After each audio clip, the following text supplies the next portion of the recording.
भगवद्गीता अथ द्वितीयोऽध्यायः। संजय उवाच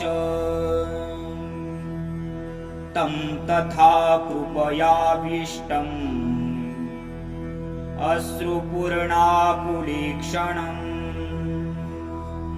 विषीदन्तमिदं वाक्यम् उवाच मधुसूदनः। श्रीभगवानुवाच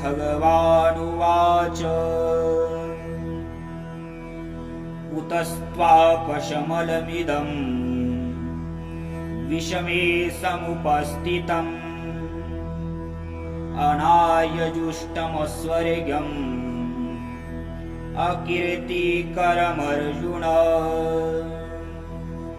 क्लैब्यमास्मगमपार्थ नैतत्त्वययुपपद्यते। शूद्रं हृदयदौर्बल्यम् त्यक्तोत्तिष्ठ परन्तप। अर्जुन उवाच कथं भीष्ममहं संख्ये द्रोणं च मधुसूदन इषुभिः प्रतियोत्स्यामि पूजार्हावरिसूदन। गुरून् हत्वा हि महानुभावान् श्रेयो भोक्तुं भैषमपीह लोके। हत्वार्थकामांस्तु गुरूनिहैव भुञ्जीय भोगान् रुधिरप्रदीप्तान्। न चैतद्विन्न कतरन्नो गरियो यद्वा जयेम यदि वा नो जयेयुः। यानेव हत्वा न जीजीविषामस्तेऽवस्ति ते प्रमुखे धार्तराष्ट्राः। कार्पण्यदोषोपहतस्वभावः पृच्छामि त्वां धर्मसम्मूढचेता। यच्छ्रेयस्यानिश्चितं ब्रूहि तन्मे शिष्यस्तेऽहं शाधिमां त्वां प्रपन्नम्। न हि प्रपश्यामि ममापनुद्यात् यच्छोकमुच्छोषणामिन्द्रियाणाम्।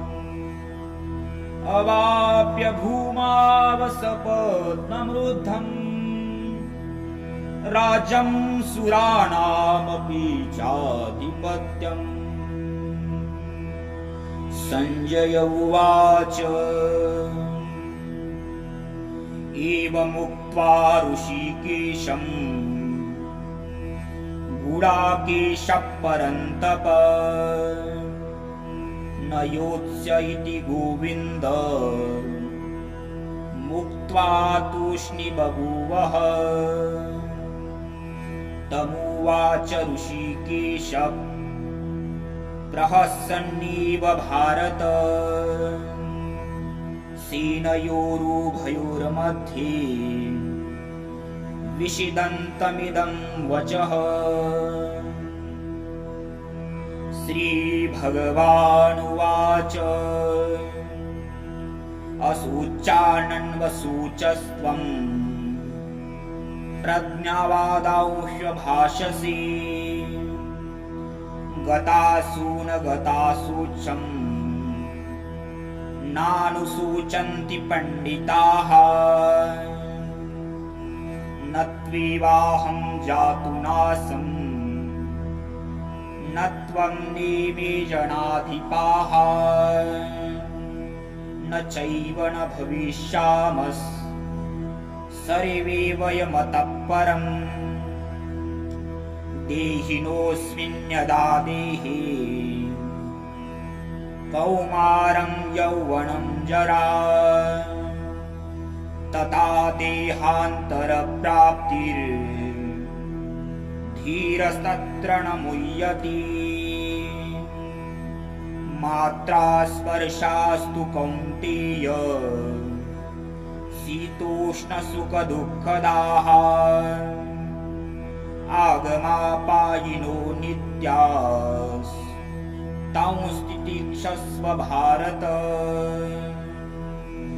यं हि न व्यथयन्ति ते पुरुषं पुरुषर्षभ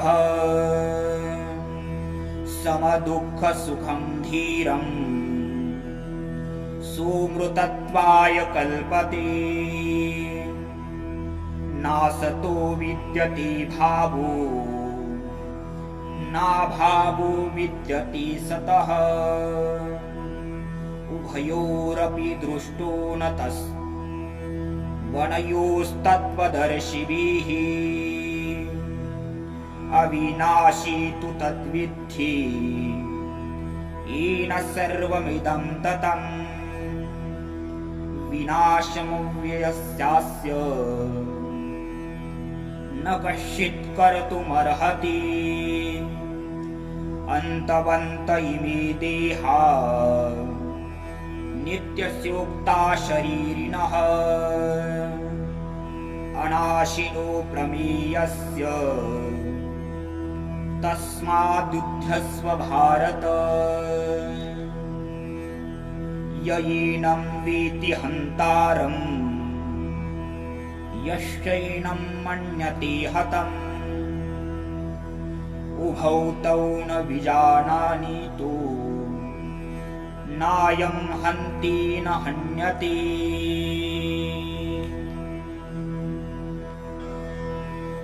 न जायते म्रियते वा कदाचिन् नायं भूत्वा भविता वा न भूयः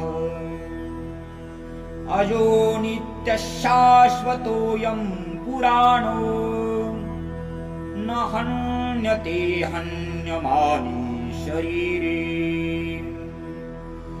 वेदा विनाशिनं नित्यं ययन्मजमव्ययम् कथं स पुरुषः पार्थं कं घातयति हन्तिकम् वासांसि जीर्णानि यथा विहाय नवानि गृह्णाति नरोपराणि तथा शरीराणि विहाय जीर्णान्यन्यानि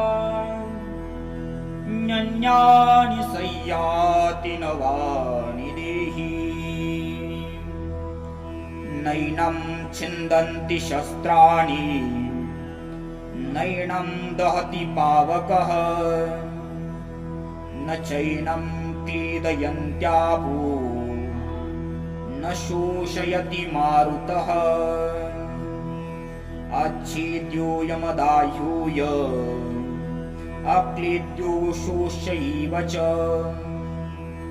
नित्यः सर्वगतस्ताणुः अचलोऽयं सनातनः अव्यक्तोऽयमचिन्त्योऽयम् अविकार्योऽयमुच्यते तस्मादेवं विदित्वैनं नानुशोचितुमर्हसि अथ चैनं नित्यजातं नित्यं वा मन्यसि मृतम् तथापि त्वं महाबाहो नैवं शोचितुमर्हसि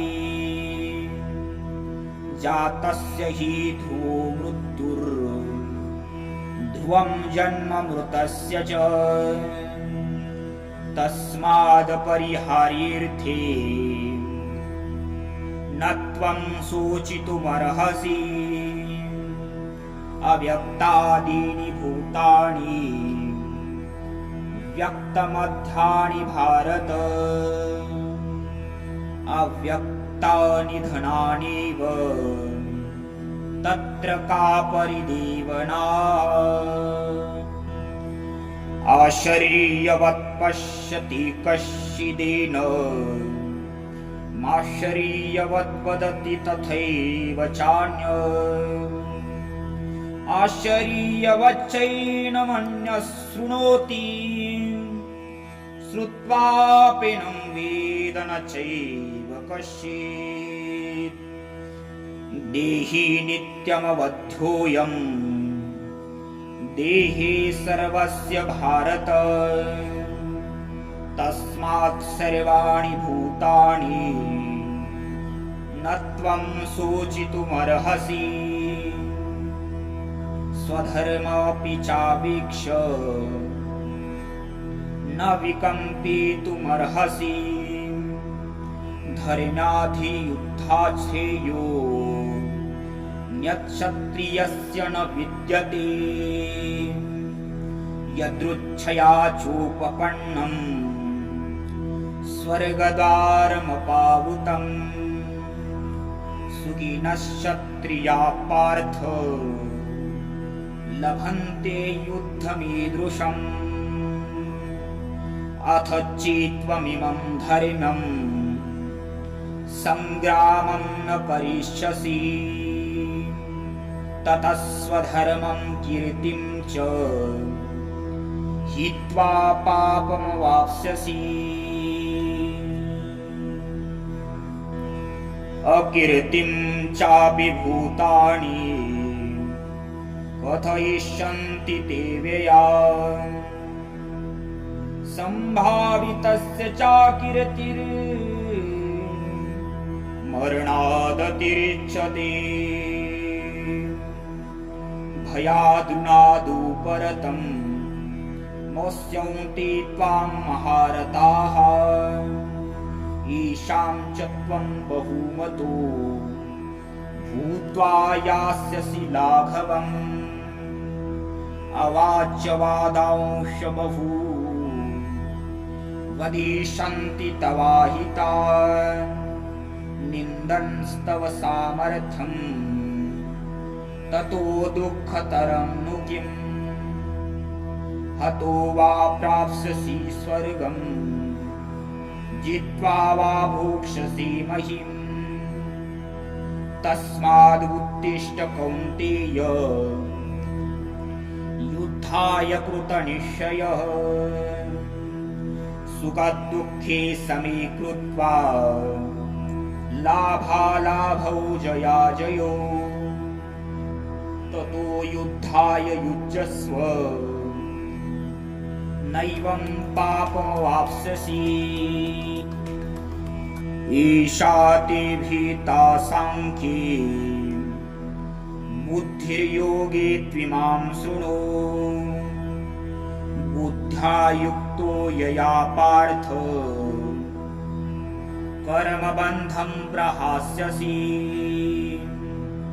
नेहाभिक्रमनाशोऽस्ति प्रत्यवायो न विद्यते स्वल्पमप्यस्य धर्मस्य त्रायते महतो भयात् व्यवसायात्मिका बुद्धि रेकेह कुरु नन्दन बहुशाकाहनन्ताश्च बुद्धयो व्यवसायिना यामिमां पुष्पितां वाचं प्रवदन्त्यविपश्चितः वेदवादरता पार्थ नान्यदस्तीति वादिनः कामात्मानः स्वर्गपरा जन्म कर्म फलप्रदा क्रियाविशेषबहुला भोगैश्वर्यगतिं प्रति भोगैश्वर्यप्रसक्तानां तयापहृतचेतसां व्यवसायात्मिका बुद्धिः समाधौ न विधीयते तैर्गुण्यविषया वेदा निस्तैर्गुण्यो भवार्जुन निर्द्वन्द्वो नित्यसत्त्वस्तु निरयोगक्षेम आत्मवान् यावानर्थ उदपाने सर्वतः सम्प्लुतोदके तावान् सर्वेषु वेदेषु ब्राह्मणस्य विजानतः कर्मण्येवाधिकारस्ते मा फलेषु कदाचन मा कर्मफलहेतुर्भूर्मा ते सङ्गोऽस्त्वकर्मणि योगस्तः कुरु कर्माणि सङ्गं त्यक्त्वा धनञ्जय सिद्ध्यसिद्ध्यो समो भूत्वा समत्वं योगमुच्यते दूरेण ह्यावरः कर्म बुद्धियोगात् धनञ्जय बुद्धौ शरणमन्विच्छ कृपणाः फलहेतवः बुद्धियुक्तो जहातीह उभे सुकृतदुष्कृते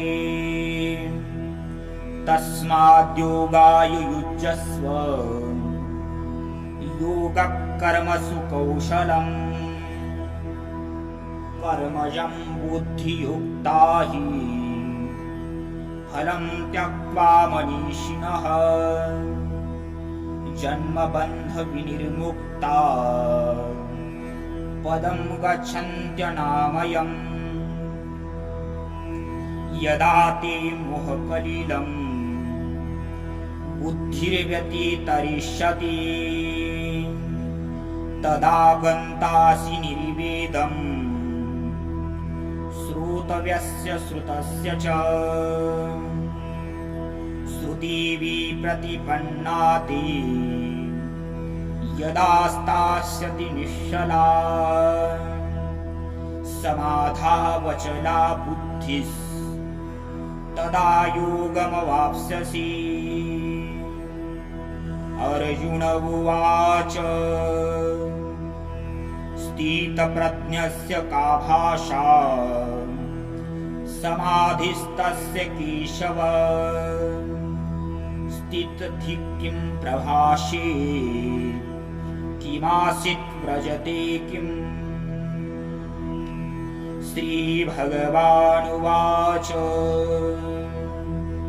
प्रजाहाति यदा कामान् सर्वान् पार्थमनोगतान् आत्मनैवात्मना तुष्टः स्थितप्रज्ञस्तदुच्यते दुःखेष्वनु उद्विग्नमनः सुखेषु विगतस्पृहः वीतरागभयक्रोधः स्थितधीरमुनिरुच्यते यः सर्वत्राणभिस्नेहः तत्प्राप्य शुभाशुभम् नाभिनन्दन्ति न द्वेष्टि तस्य प्रज्ञा प्रतिष्ठिता यदा संवरते चायं कुरुमवाणीव सर्वशः इन्द्रियाणि इन्द्रियार्थेभ्यः तस्य प्रज्ञा प्रतिष्ठिता विषया विनिवर्तन्ते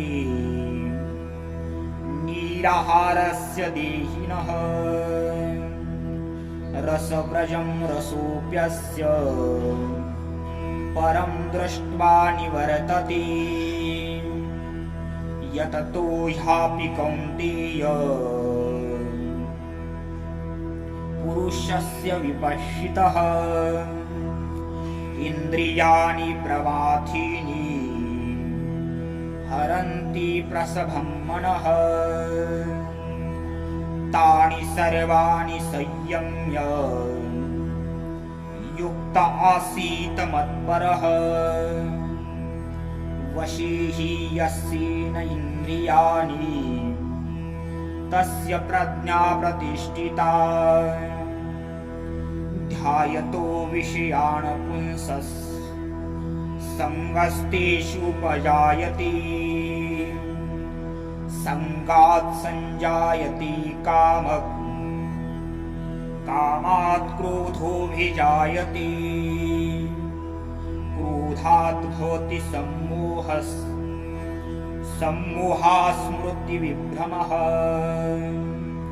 स्मृतिभ्रंशात् बुद्धिनाशो बुद्धिनाशात् प्रणश्यति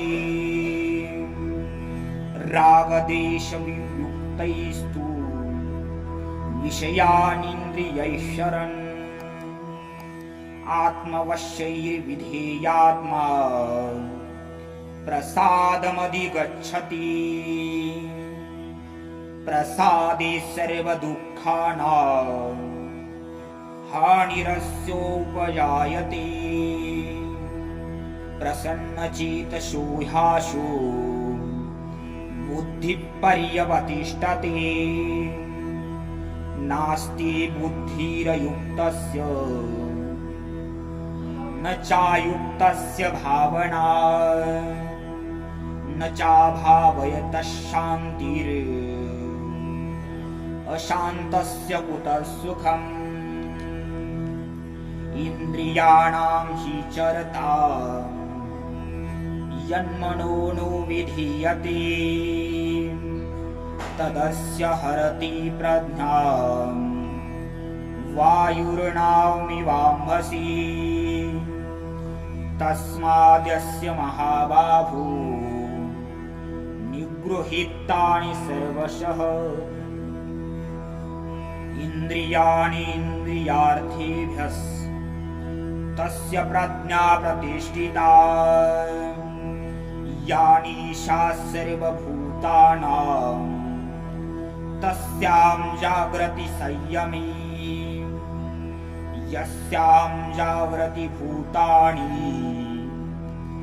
सा निशा पश्यतो मुने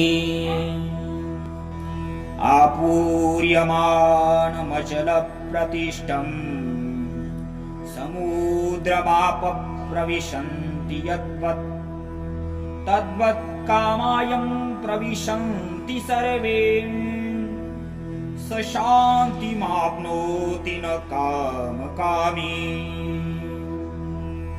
विहाय कामान्यः सर्वान् पुमांश्चरति निःस्पृहः निर्ममो निरङ्कारः स शान्तिमधिगच्छति ईशां ब्राह्मी स्थितिः पार्थ नैनां प्राप्य विमुह्यति स्थित्वा स्यामन्तकालेऽपि ब्रह्मनिर्वाणमृच्छति हरि ओं तत्सदिति श्रीमद्भगवद्गीता उपनिषत्सु ब्रह्मविद्यायां योगशास्त्रे श्रीकृष्ण अर्जुन संवादे सांख्ययोगो नाम द्वितीयोऽध्यायः।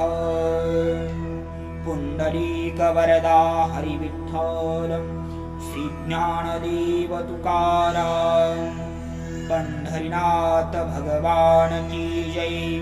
माऊली ज्ञानेश्वर महाराज की जय। जगद्गुरु तुकाराम महाराज की जय। समर्थ सद्गुरु श्री गजानन महाराज की जय। सद्गुरु जोग महाराज की जय।